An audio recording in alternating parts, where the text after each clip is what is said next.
So I'd like to begin by acknowledging the traditional owners of the land that I am on, and also that the St Vincent's Darlinghurst campus is on, the land of the Gadigal people of the Eora Nation. I pay my respects to elders past and present and acknowledge their role. So here we are in your living room, so to speak, with Barry Du Bois himself as our special guest. Barry, thank you so much for enlivening our lockdown week by being here today. We are also joined by Associate Professor John Moore and Dr. Georgia McCaughan, the ZAMASA Fellow, and Susan Williams from the St Vincent's Curran Foundation. I'd like to now hand over to my co-host, Greg Arant, the chairman of the ZAMASA Foundation, to speak on behalf of their foundation. Thanks, Anthony, and welcome everyone. Thanks for joining us this morning or this afternoon now. For background, I was diagnosed with multiple myeloma myself in late 2016 at the age of 48. That's statistically quite a young age to be diagnosed, as you'll see in some of John's slides later. I've had a range of treatments, chemo, immunotherapy, radiation, and a stem cell transplant, all quite grueling, and followed by a spinal fusion as my initial diagnosis was a plasmacytoma in the spine, which is basically a big hole. I think after going through that and sort of getting back on track, myself and the founding board members established the ZAMASA Foundation. It was evident to us that other blood cancers were focusing a lot more on immunotherapy than perhaps than myeloma was getting that level of focus. And speaking with John Moore, we decided to set up the foundation to specifically target immunotherapy research in myeloma. We didn't think we had much to offer in terms of what others were doing in terms of existing drug combinations and the like. And so it's a very targeted research-driven foundation focused on cutting edge areas of immunotherapy, and Georgia and John will go into that in some detail later. In 2019, we established the first myeloma fellowship in New South Wales, and pleasingly Georgia McCaughan was the first recipient of that, and has done a fantastic job, as you'll see, and that now the ZAMASA Fellowship now sits firmly within the new Cellular Therapies unit within St Vincent's Haematology and Bone Marrow Transplant Department.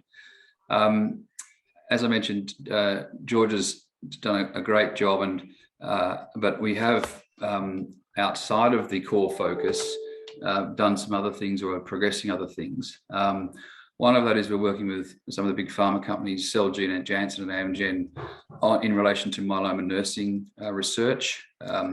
Anyone who's had this disease will appreciate the benefits of a specialist nurse or nursing training, and we're supporting some research there. We're working with the UNSW in terms of PhD scholarships to ensure that there's a steady flow of young graduates who not only come out with a haematology expertise, but with even more targeted expertise in terms of myeloma specifically. And as Georgia will mention in due course, we're hoping to team with the Leukemia Foundation next year on a cutting edge bispecific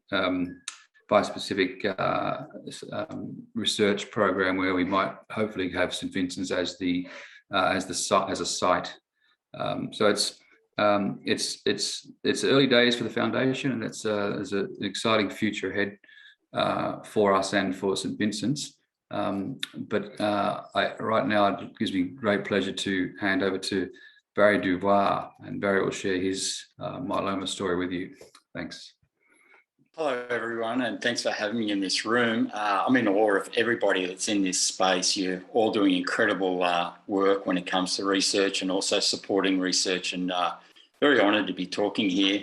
I am a TV presenter on a lifestyle show on Channel 10 Friday nights. It's called The Living Room. We go into about 500,000 or 600,000 people's living rooms, and we do DIY, have Amanda Keller, Chris Brown, and Miguel Maestre. And it's a beautiful place to be invited into people's lounge rooms. And over the years, we've used that to talk about my health journey. I've been affected by cancer for some years, like everybody in this country has. Back in 1992, my mum was first diagnosed with cancer, and she fought the good fight until about 2004, and we lost my mum. It was a very hard time for me. And only 12 months after that, I lost my wife after 12 failed attempts of IVF. Got cervical cancer, and we lost the ability to have children naturally. Some years later, I was surfing down the south coast, and I went under a wave. I heard a big crack, and what I discovered that was what we call plasmacytoma myeloma. The plasma is eating away at the bone in my body, and effectively I lost the connection between my neck and my head. The amazing people at St Vincent's were able to attack that with radiotherapy and amazing surgery that now holds my head on. In 2019, I got a sore rib, I thought it was, and I'd been having checks every 3 months, as you do after you've had cancer, and I'd missed a couple of checks. And because I'd missed a couple of checks and I had this sore in a bone, I got a little worried. So I went and had the blood test, and as soon as I went into the Kinghorn Centre there, I got a sense of relief. You're back with the people that you know are going to look after you, and you feel safe straight away. And it was that sort of sense of comfort, I guess, that made me forget to book in for the appointment with Dr. Sam Millican, who's been caring for me since I got this. A couple of weeks later, I got a phone call from Sam, and he said, "Baz, you haven't made your appointment to come in after the blood test." And I said, "Oh, mate, I feel stacks better, and I figured if there was something wrong, you'd call me."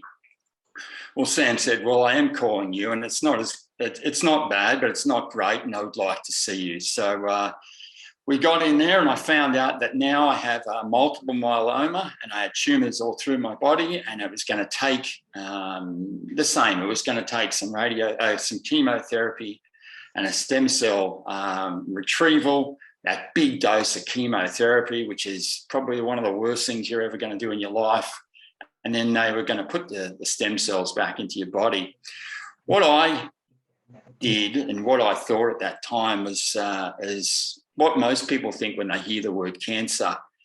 What can I do? How can I make this better? I'm not a doctor. I'm not a scientist. I haven't got millions of dollars to put into anything. But what Amanda and myself decided, what we do, is that we'd announce on the show that I have this, and lots of people are going to get this, and I'm going to show them with great science and great innovation that you can get through it and you can live a good life after cancer. So we announced it on the show. Tens of thousands of people contacted me and gave me so much love, which, regardless of the science, I think is some of the best medicine there is. To be loved and be supported is one of the greatest medicines. I went through the journey. I had to explain to my beautiful children that were born through the miracle of surrogacy. Why my hair was falling out is because I was having something very strong. Very confusing for kids to see their dad go from a big, strong man to someone who, whilst not trying to look scared, was obviously a little scared, not because of mortality or my personal mortality. I was scared because I wouldn't be there to protect them. The long and the short of this story is this, that through my platform, I was able to do what I could, and that was share a story. the reason I'm in this room today is because there's amazing scientists and professors and people within the medical field that want to innovate and come up with better responses to what I've got. And I'm here to encourage anybody that can help them, help me, and help others that are going through what I'm going through. I'm very strong now, and my beautiful angels are very happy with their dad. He can throw them in the air, but I want to do that for as long as I can. And I promise I'll do whatever I can do to progress the research that you guys are doing, and I hope everybody else in the room does what they can do. Thank you very much. Thank you so much, Barry. You are very strong and courageous to be so open and share your journey with us, and we greatly appreciate your support and everyone else's support here. I should acknowledge that Dr. Sam Milliken sends his apologies, and also the chairman of our foundation, Richard Haddock, is unable to attend today and wanted me to send his regards and thanks to all of you. Before I hand over to Associate Professor John Moore, I just wanted to remind us of what we've been able to achieve by working together. So as many of you would know, the St Vincent's Curran Foundation is very focused on taking a collaborative approach to supporting the vision of our clinicians. And John will go into this a bit more detail in his presentation. But what you'll see here is that everything in green has been funded through philanthropy, through other foundations, and also the support of our very generous donors. Most importantly, I'd like to acknowledge and thank the Chong family and Chong and Anne Chong for your 5-year commitment to funding the Director of Cellular Therapy position, which we're so happy that Associate Professor John Moore has been appointed to. But we also have the relationships with the Delta Goodrem Foundation, the Bourne Foundation, MS Research Australia, and we're looking to develop new partnerships in support of some of those other areas that need support going forward. So I suppose the most important thing is that we work together to ensure that patients like Barry and other people can benefit from the clinical research and the trials that this program will now enable us to do. So on that note, a man who needs no introduction to most of you, Associate Professor John Moore, the recently appointed Chong Family Director of Cellular Therapy. Thanks, Shantini. First of all, I'd just like to thank everyone here for coming, number one, and number two, for your support and partnership with us in this journey to bring myeloma and cellular therapy treatment advancing at St Vincent's Hospital. And I'm particularly honoured to be appointed as the Chong Family Director of Cellular Therapy. It's a highlight for me in my career, and I'm very honoured to be in that position. Today, I thought I would just give you an overview of multiple myeloma and its place in the cellular therapies unit, and just so you get a feel and understand where we're going in this area. Next slide, thanks.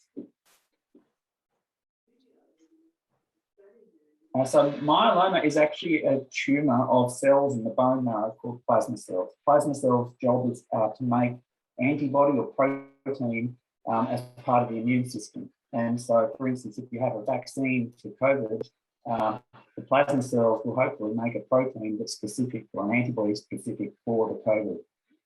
But in myeloma, those cells become abnormal and overgrow the normal bone marrow. So normally we have about 5% or less of those cells in our bone marrow, but often there can be 10, 20, 80% of those cells in the bone marrow, and they're overgrowing the normal cells. It's predominantly a disease of the elderly. Median age is somewhere between 60 and 70. It's more common in males for reasons that are unclear.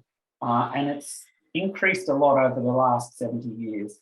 And that may be because we're diagnosing it more or earlier because people have blood tests more frequently. It's number 11 on the cancer incidence in New South Wales. Next slide, please.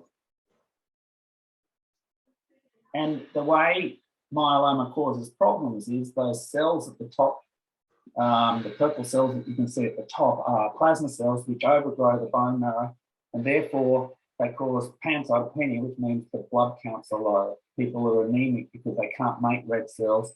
They get infection because they can't make white cells, or they get low platelets and they bleed. The other thing that plasma cells do is make an abnormal antibody called a paraprotein, and that makes the blood thick, and that clogs up the kidneys, and that can cause kidney failure. And finally, there seems to be other factors that are produced by the plasma cells that turn on cells in the bone that chew up holes in the bone. So as opposed to a lot of other blood conditions, myeloma seems to affect the bones quite specifically. Next slide, please.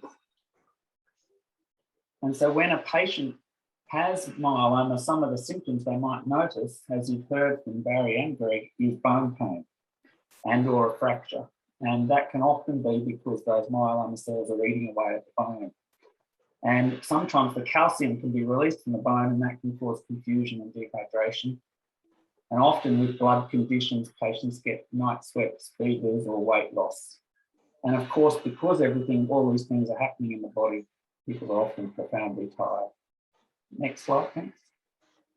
But the signs, the things that we would look for when we saw someone, are they anemic? Are they pale? Have they lost weight? Have they got bone pain? And we also particularly want to know if there's pain in the back, is that causing pressure onto the spinal cord, because that ends up being a medical emergency. And you can see particularly with Barry's story that securing the spine, and Greg's story, securing the spine is often quite important because the myeloma affects the bone marrow, which is often in the spine. Next slide. And we do blood tests to try and work this out, and then we do a bone marrow test, and then we look at the bones with x-rays such as CTs, MRIs, or PET scans. And we're looking to see if people have kidney problems or other things like that. Next slide, thanks.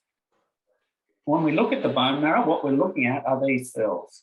The bigger cells, the bigger lighter purple cells are myeloma cells. And often we can count up to 80% of those in the bone marrow. So they're like weeds in a garden that are overgrowing the normal plants. Okay, next slide. And when we look at the x-rays, we can sometimes see holes in the bones. And you can see in this x-ray of the leg, there are little holes in the shaft of the femur or the hip bone, and they can fracture. So often we use radiotherapy. Radiotherapy is highly efficient at relieving pain in myeloma, and it scars up the bone and decreases the chances of fractures. Next slide. I might move on to the next slide. And there are, myeloma can often be preceded by a benign condition called MGUS, where people have an abnormal protein but no evidence of end organ damage. And we define that end organ damage by the acronym down the bottom, which all medical students know, which is CRAB: high calcium in the body, renal insufficiency, kidney problems, anemia, or bone problems. If people have those, they probably have myeloma. So some people who have these benign conditions have a 1 to 5% chance of developing myeloma over the coming years. So it's often that myeloma is preceded by a benign condition. Next slide. And these people, unfortunately, have a 1 to 5% chance per year cumulative of developing myeloma. So often our myeloma clinics have these patients in them, and we want to keep an eye on those patients in case they do develop myeloma. Next slide. So what do we do for patients with treatment? First of all, we need to help their symptoms before treating the disease. And the first thing is getting pain relief under control. So that might mean radiotherapy to an area where the pain, where there's a hole in the bone that's causing pain, and often analgesia such as Panadol, osteo, or endone, or Targin, or other agents like that. We want to protect the bones from further fractures, so we use drugs called ZAMASA and Cellular, and we want to stop patients from getting infections, so we often pop them on tablets which we know will reduce the chances of shingles and other infections. Next slide. And then coming to the specific treatments that we use, there are now 5 or 6 drugs on Medicare paid for by the taxpayer through the PBS system. These drugs are very expensive, but thankfully they're funded through the Commonwealth Government's PBS scheme. And the way those drugs have all come on in the last 10 to 15 years. So we're very lucky now to have a good array of drugs which are targeted to myeloma and are not like old-fashioned chemotherapy that we were using for many years before that. And what we want to decide when we're going to treat someone is, are they eligible for a stem cell transplant, or are they older and not eligible for stem cell transplant, mainly because they have other conditions such as heart conditions, diabetes, etc. So if someone is usually under the age of 70, we would consider a stem cell transplant, and we give them chemotherapy for 4 months, and then we give them a stem cell transplant. And the advantage of stem cell transplant is it's a one-off big dose of chemotherapy that keeps people in remission for many years. And that's really the aim, to keep people free of treatment for as long as possible. If someone is not eligible for stem cell transplant, we still have all these great drugs to use, and I'll go through a couple of those now. Next slide, please. So one of those drugs is lenalidomide, which patients like because they can take it at home. It's a tablet. Side effects are relatively minimal, but it is actually structurally, chemically similar to thalidomide, which many of you may remember from the 60s, causing birth defects. So, but it's works very well with dexamethasone, which is a cortisone, and patients take it at home. And its main side effect is low blood counts, but we can keep an eye on it. Next slide. And bortezomib or Velcade is the other big drug in myeloma, which inhibits the packaging of the protein, the abnormal protein in the cells. And that's just given as an injection under the skin. Like lenalidomide, you don't lose your hair, you don't get nauseous with it. So again, a good drug, but it does have a side effect of a neuropathy or tingling in the nerves, predominantly in the legs. So we have to watch out for that. Next slide. And our aim with the treatment is to get the level of the protein as low as possible. 50% is good, 70% is better, 90% is really the aim, and 100% will even be better. And you can see from these slides that if people get to that level, they stay alive longer. So really reducing the amount of protein by proxy tells us that there's less of the myeloma cells in the bone marrow making that protein. Next slide. And stem cell transplant using the patient's own stem cells is a very, very important part of treatment for myeloma. Next slide. And I'll just explain how that is done. Stem cell transplant using your own stem cells means the first part of the process is we have to get those stem cells, which are the seed of the bone marrow, which grow all the blood and immune cells, out of the bone marrow into the blood. And the way we do that is giving a dose of chemotherapy and an injection called GCSF, which is a hormone that our body already makes and was actually discovered in Melbourne by Don Metcalf. The stem cells come out into the blood after the combination of those two things, and then we can pop patients on a machine, which is in the top right-hand corner, spin the blood and take out the stem cells, which is about 200 mils, and put it into the freezer, and the stem cells stay alive. So then we have stem cells that we can grow in your blood system with. A couple of weeks later, we bring the patients back to hospital, which is underneath the blue line, and we give them a dose of a chemotherapy drug called melphalan. And we then give and that melphalan kills off the bone marrow, then we give the stem cells back from the freezer. We put them in a water bath, they become liquid, and we hang it like a blood transfusion. It takes 2 weeks for those stem cells to grow, and we support the patients during that time. And that is a very difficult time because the blood counts are low and the patients feel very weak and tired. Eventually that all gets better and then the cell counts recover.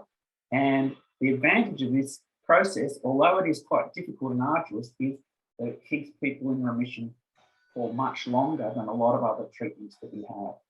Next one. And you can see from this graph from the Australian Bone Marrow Transplant Recipients Registry that myeloma has increased dramatically. Myeloma stem cell transplants have increased dramatically over the last 20 years. And up to now in 2021, something like 1,000 of these are done a year in Australia. And that's because it's an important part of the treatment process. And the bone marrow registry that produces this data is housed at St Vincent's and is federally funded, and we manage it at St Vincent's and have done since 1992. Next slide. And stem cell transplant works. The green lines show that patients are more likely to be alive and free of disease if they have a stem cell transplant. And multiple studies by the English, the French, the Americans have shown that. And so it's here to stay, but there are lots of new things that are coming through, which means in 10 years' time, we may not be doing stem cell transplants for myeloma, but certainly in the near future, it's definitely here to stay. Next slide. So what's new? Georgia McCaughan's going to go through a lot of the new things, but I'll just touch on two areas. Next slide, thanks.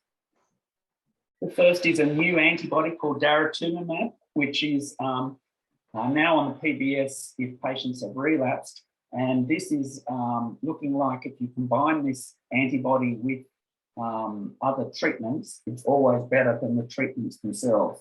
So that fits with what's been happening in lymphoma as well. So that's a very exciting development. The next slide.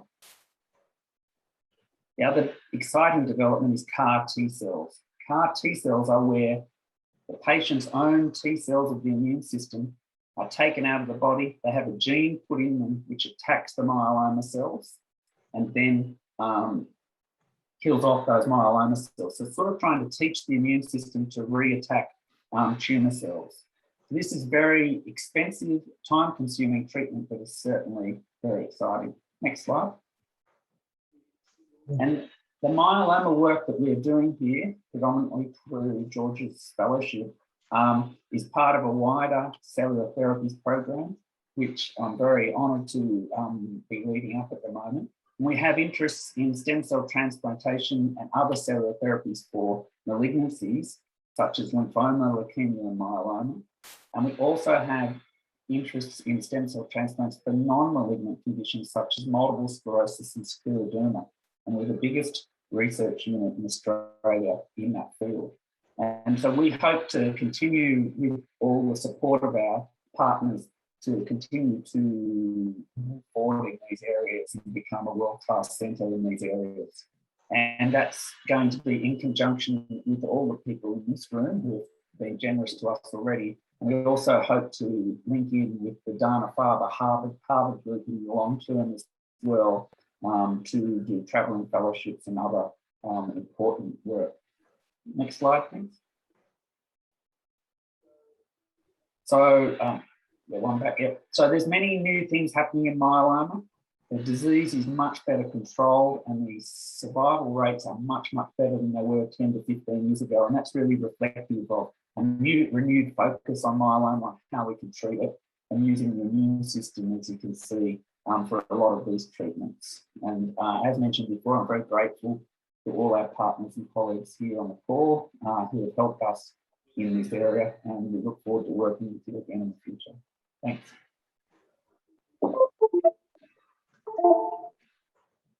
Thank you so much, John. As you can all see, the work that John is leading with the team has a lot of opportunity and hope for new cures and treatments, and there's a lot of progress being made. So it is an exciting time, and you know, we are, as John said, so grateful for all of you who've supported us to date, and we look forward to that continued support of the program. And now it's my great pleasure to introduce Georgia McCaughan, who's the inaugural ZAMASA Foundation Myeloma Fellow, and she's recently, in very exciting news, been appointed as a haematology staff specialist at St Vincent's Hospital, which means that we get to keep her, which is wonderful. Georgia graduated from the University of Sydney with the University Medal in 2011 and she has completed a Master's of Medicine in Clinical Epidemiology. She has led registry-based studies in multiple myeloma using the Australian Bone Marrow Transplant Recipient Registry, which John mentioned. And she's also leading a number of other projects, which she will share with you. George is an active member of the Australasian Leukemia and Lymphoma Myeloma Working Group, as well as being a co-investigator on the PREEMPT study. Georgia will now tell you more about her achievements during her time as a ZAMASA fellow. So please welcome Georgia McCaughan. Hi everyone, thanks for having me. So yes, my name's Georgia McCaughan. I'm a clinical and laboratory haematologist, and I've been the ZAMASA Foundation Myeloma Fellow at St Vincent's for the last 18 months. Next slide, please.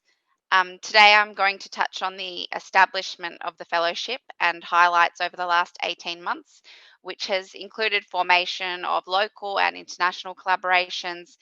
And then I'm going to discuss the current and future directions of immunotherapy in multiple myeloma, which is a focus of the ZAMASA Foundation. Next slide, please.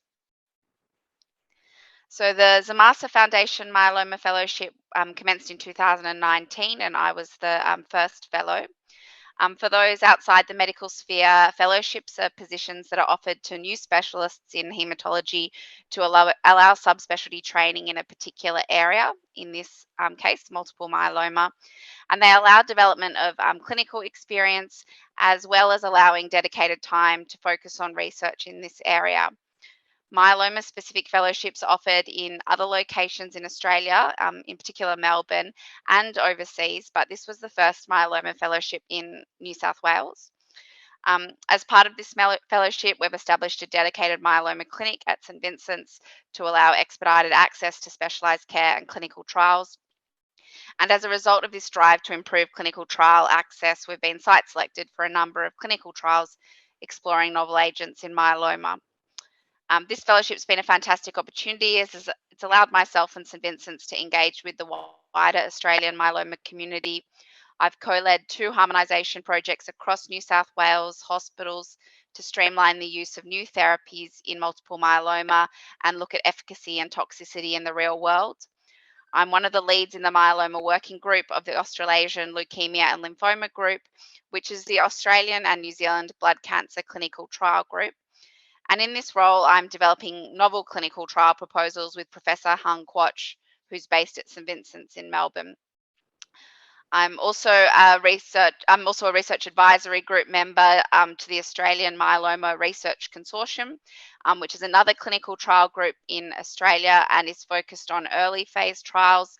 And I'm an associate investigator on 2 grants arising from that consortium as well. We've also had a number of research highlights over the last 18 months at St Vincent's, which I'll briefly touch on. So next slide, please. So firstly, one of our projects was selected for oral presentation at the American Society of Haematology Conference in December last year. This is the largest and most prestigious haematology conference held worldwide. As John mentioned, autologous stem cell transplantation continues to play an important role in the management of multiple myeloma in those patients who are deemed fit to undergo the transplant. The typical cutoff was age 70, but we wanted to look at the outcomes of patients who are older undergoing stem cell transplant. And for this project, we utilised data collected by the Australasian Bone Marrow Transplant Recipient Registry, which collects data from all the sites that perform transplantation in Australia and New Zealand. And we aim to specifically look at outcomes of older patients aged older than 70 undergoing stem cell transplantation. Next page, please. We demonstrated that the number of transplants is increasing significantly for multiple myeloma across Australia and New Zealand. And specifically, there's been a 2-fold increase in the number of patients aged 70 and older undergoing autologous stem cell transplant. Next slide, please. We analysed the outcomes of nearly 9,000 patients and demonstrated that patients 70 and older had similar outcomes in terms of controlling their myeloma compared to younger patients aged 60 to 69. Their overall survival was slightly inferior, but that was likely related to other illnesses rather than their myeloma. So overall, we demonstrated that in selected patients over 70, there was no significant increase in the toxicity of the transplant process, and they can have similar survival outcomes and outcomes in terms of myeloma control than their younger counterparts. Next slide, please. With regards to other projects, the next slide, thank you. Yep. Over the last 18 months, we've built a collaboration with Professor Peter Croucher and Professor Tree Fan at the Garvan Institute of Medical Research, which, as you probably know, is co-located here at Darlinghurst with St Vincent's. Peter and Tree have a specialised interest in cancer cell dormancy, in particular multiple myeloma, and are world-renowned researchers in this area. As we all know, multiple myeloma remains incurable in most patients. And dormant cancer cells are a concept that refers to cancer cells that manage to avoid being killed by chemotherapy. So this is the primary myeloma here. And we give some chemotherapy and some cells manage to escape, we know, because we don't cure patients with that chemotherapy. And they avoid also being detected by the immune system as cancer cells. And these dormant cells are thought to reactivate at some point and then lead to clinical relapse. Peter and Tree have characterized these dormant cells in mouse models, and we're all now working on a collaborative project with them using human samples and a novel technique called single cell sequencing. And the Garvan has particular expertise in terms of Australian sites with single cell sequencing, and we're trying to find these cells in human samples and then characterize them. And we hope in the future that this information will help us provide prognostic information to patients, but also that we might be able to identify treatment targets in these dormant cells to eradicate them and prevent relapse. As a team, we've been successful in obtaining $500,000 worth of funding to date from the University of New South Wales and are looking for further funding opportunities for this research. And this is really novel research and takes advantage of the fact that St Vincent's and the Garvan here are co-located in Darlinghurst, and that the Garvan has this particular expertise both in cancer cell dormancy and single cell sequencing. Next slide, please. We've also formed a collaboration with Professor Paul Richardson at the Dana-Farber Cancer Institute in Boston. Professor Paul Richardson is a worldwide myeloma expert. John and I meet with him monthly via Zoom, and we're currently writing a review of multiple myeloma therapies with him. And we plan to expand on this collaboration further and really hope that it will bring cross-site clinical trials to St Vincent's. We'll be able to collaborate on some of our basic translational research that I mentioned at the Garvan, and there may be travel opportunities for staff between the two sites, which are always a wonderful learning opportunity. Next slide, please. And to close, I thought I would briefly touch on the exciting upcoming new therapies that are utilising the immune system in multiple myeloma, some of which we can offer already. This image was actually taken from a review only published last year, and it's already out of date. There's newer CAR T cells, and there are also newer bispecific antibodies targeting different molecules on the cell surface. So in this image, this plasma cell is the cancerous cell, and these red markers are all proteins that the plasma cell expresses on its surface that can be targeted by different approaches. The first approach is using a monoclonal antibody. Daratumumab, which John mentioned, is now available on the PBS, and we have a number of patients at St Vincent's receiving this, and it can be given for the first relapse of multiple myeloma and is very effective. Next slide, please. The second is CAR T cells. T cells are an important part of everyone's immune system, and this type of treatment, we usually take T cells from the patients, genetically modify them and give them back to the patient, and then they target a specific protein on the cell surface that leads to death of the cancer cells. Next slide, please. And this type of treatment is really exciting. It's demonstrated to be very effective, even in patients who have received a lot of treatment for their myeloma already. And one of these CAR T cells has recently had FDA approval and so is available in the US for multiple myeloma, but unfortunately is not available in Australia as of yet. This is just one of the trials. It's called CARTITUDE-1. And in this trial, there was a 97% response rate, which is almost unheard of in myeloma trials. And these were, not newly diagnosed patients. These were patients that on average had 6 prior different chemotherapy regimens. So they were heavily pre-treated patients and they were still able to get very impressive responses. And we really hope there'll be increasing access to these treatments in Australia. Next slide, please. One of the problems with CAR T cells is that they need to be manufactured for each individual patient. And so there's a delay when you have to collect the cells from the patient and then go and manufacture them in the laboratory. And there's some strategies to get around this, but that's right in its infancy.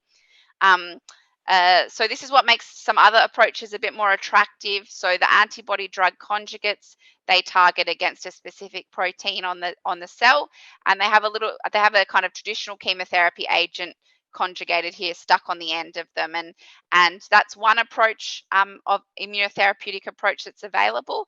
And we have 2 trials opening at St Vincent's over the next 12 months that is using this kind of approach to target the myeloma.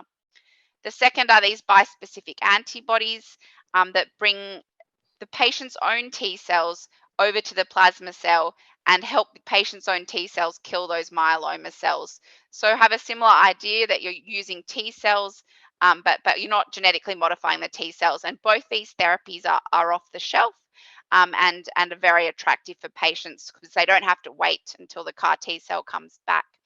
And we're hoping that we will be able to open a trial at St Vincent's next year, a bispecific trial that the ZAMASA Foundation is looking at co-funding with the Leukemia Foundation. So it's a really exciting time in the multiple myeloma field in terms of availability of novel agents. 10 to 15 years ago, we really had very little to treat myeloma, and we are, improving the outcomes of patients year by year. So we hope that St Vincent's will be at the forefront of that moving forward. Thanks, Georgia, for that excellent explanation. I'll now open it up to questions to Georgia and John. Any questions?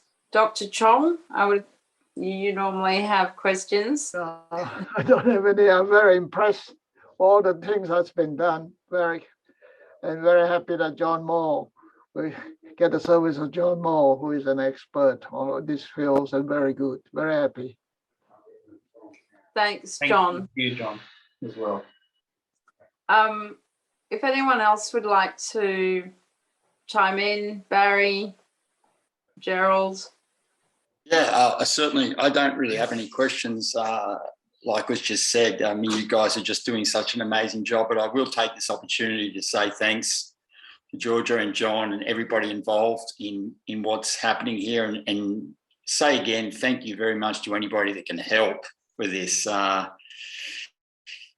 you get cancer, or you hear someone who's got it, the first thing you want to do is ask yourself, what can I do to make this better? And as I said, I just want to say thank you. That's all I can really say at the moment. Thank you very much to everyone. Thanks, Barry. Gerald? Can you hear me? Yes. Yeah. I have no questions to say other than to thank the Foundation for the opportunity to come into this fascinating presentation, and also to acknowledge the amazing work that I've personally witnessed through family over the last 12 to 15 years. And we wish you every success for your continued fortitude with this program. Thanks, Gerald. Obviously, we're working very closely with ZAMASA. We'd really like to continue the myeloma fellow, and so we're looking to support that. I know that we're also looking for support to set up a new neurology research fellow within the stem cell transplant program that would be similar to Georgia's position And this is something that the St Vincent's current foundation is hoping to fund, and looking at around $450,000 over 3 years towards that. The other issue which has arisen is that with all those antibodies and cell culture materials, I think they're called reagents. Is that right, John?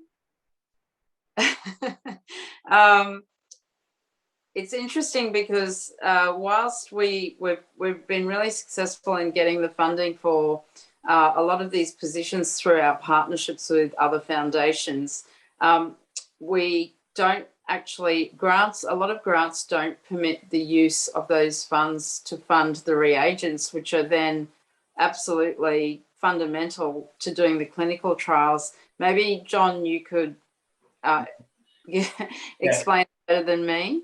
Yeah, so I mean, one of our main interests is how's the immune system changed before and after cellular therapies. And for instance, in the space of myeloma, how does the immune system control myeloma with these dormant stem myeloma cells that we're talking about? In our autoimmune patients, we're looking at how the immune system changes after a stem cell transplant, so maybe we can use less chemotherapy in the future. So we have PhD students working on these things in the Victor Chang building in the Centre for Applied Medical Research. And a lot of those PhD students are funded for their positions, but to do the research, we need the reagents, as Shantini mentions, and that's often extra costs on top of your salaries. And so, and to use, for instance, the Roy Medich cell sorting facility, we need antibodies to do that. And, so it's just extra costs that often we are not part of grants or not part of salaries that are difficult to get. And so, any help in those areas would be greatly appreciated and would help what we call the translational side, the research, the bench research side that goes with our clinical work. Thanks, John. And I suppose the other aspect of that is sort of the emerging opportunities that we can make the most out of with additional support, which Georgia mentioned, obviously being right there at the Kinghorn Cancer Centre, which is our partnership with the Garvan Institute of Medical Research, and the opportunities that are coming out of that partnership, and, making sure that they have the best resources to progress that. And then, the reason we are here today, which I'll hand over to Greg, is to really make sure we can promote and progress the amazing work that's being done in multiple myeloma specifically. So thank you all for joining today. It was lovely to see your faces, even if it wasn't in real life.